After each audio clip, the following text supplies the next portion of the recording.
Hi, I'm Dr. Chris Stevens, and this is the Psychology to Live By podcast. I wonder if you've ever had this experience. You have a good friend who, unfortunately, is depressed. You love them dearly and you're mystified. You see clearly they're a wonderful human being. You really rate them.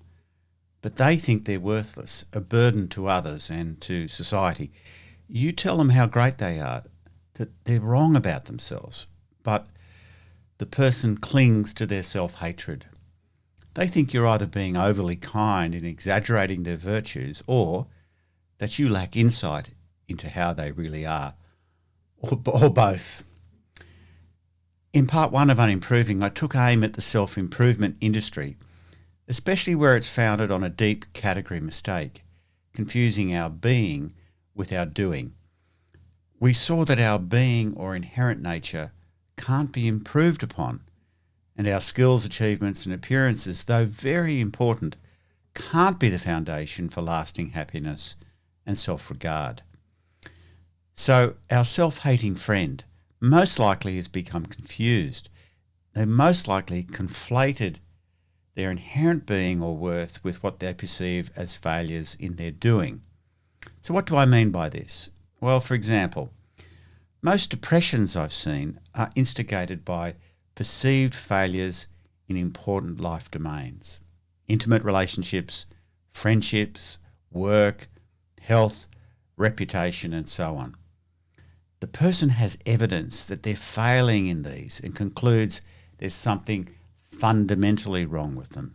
For example, someone they love leaves them. They conclude they're unlovable. They have a major setback at work. I'm useless. They become quite overweight. I'm weak. I'm ugly. In the worst depths of depression, they believe their self is beyond repair.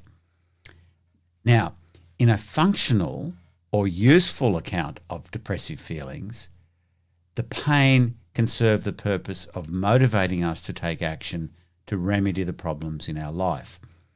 Rumination is designed for problem solving and directing subsequent goal-focused action. In other words, non-clinical depressed feelings can be quite adaptive. But when they're misunderstood, when it's trapped within this mistaking our being for our doing, these depressive feelings run rampant in the mind and the body.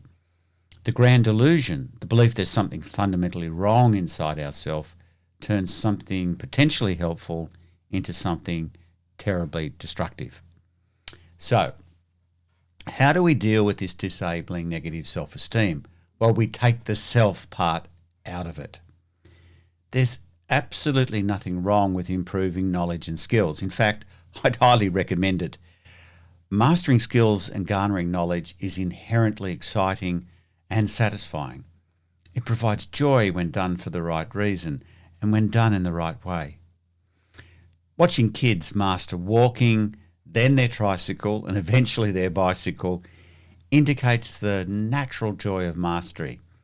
Learning new things is a lifelong priority for happiness. Becoming fit, losing excess weight, mastering a hobby are all laudable things.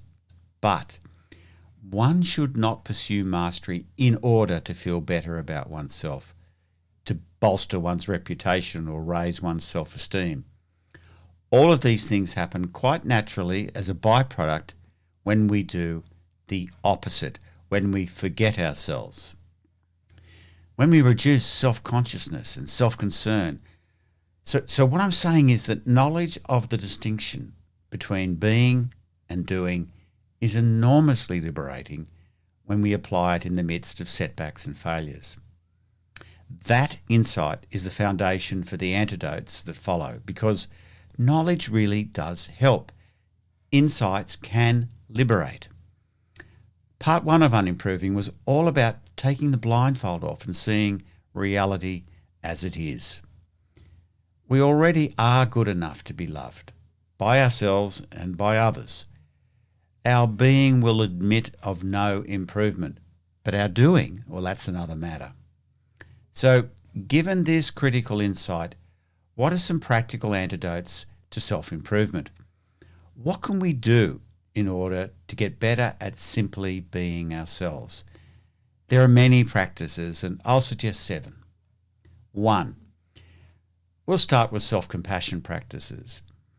We can counteract the inherent negativity of the grand delusion by persistently practicing kindness and appreciation of our own essential being. This may include gratitude journals or logging one's achievements and skill improvements, and seriously prioritising self-care activities such as massages, catching up with friends, listening to music, and so on.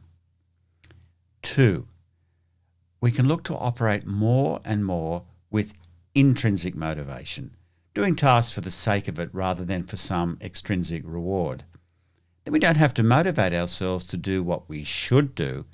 We do what already motivates us. This is crucial, as we might, if we're not vigilant, even turn activities we love into anxious opportunities for being exposed as deficient or as frauds.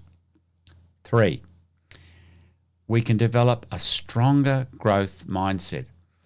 Professor Carol Dweck's useful distinction between a fixed and growth mindset is compatible with what I'm calling the grand delusion. People who think they have fixed attributes, fixed skills, and fixed abilities become either desperate to improve or desperate to avoid activities that risk failure, thus exposure. They undoubtedly feel they need fundamental improvements.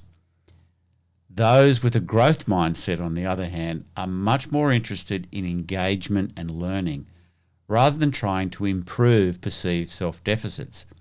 They're interested in process, details on action, and they seek and act on objective feedback so that their performance continually improves, and it's driven by curiosity, not by fear. 4. It also helps to frequently take altruistic action. There is a plethora of research that indicates this kind of non-self-concerned action liberates the giver. We're hardwired via natural selection as reciprocal altruists. This means it feels inherently pleasurable to help others and liberates us for a while, at least, from a sense of deficit driven by self-concern. 5. One should measure self-performance against one's own benchmarks. I'd highly recommend James Clear's wonderful book, Atomic Habits, that describes what are called marginal gains, daily 1% improvements measured against one's own performance. This is truly liberating and satisfying, as it works like compound interest to give us a growing sense of mastery and healthy pride. 6. We ought to dedicate time and effort to aesthetic appreciation, contemplation of nature and of beauty. This also takes us out of self and enhances our sense of interconnectedness and value. We've all had that experience of feeling tiny when gazing upon a starry night, or walking through an ancient forest.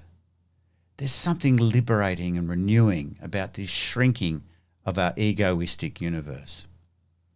7.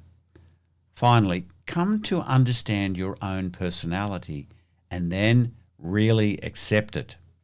Do a Big 5 personality inventory and then do 3 things. Select environments that suit your personality, because your personality is not going to change. And then further curate that environment to even more suit you. Thirdly, use the brain's neuroplasticity to gradually practice in adaptations to your environment to accommodate the inevitable mismatches between you and the circumstances that confront you. In summary, I think that genuine happiness derives from the relative lack of self-concern. The one thing I suggest to you, in order to be happier, is to improve your unimproving. You've been listening to the Psychology to Live By podcast. If you'd like to know more, my website is www.drchris.life. And if you like the podcast, share it with people you like so they can like it too.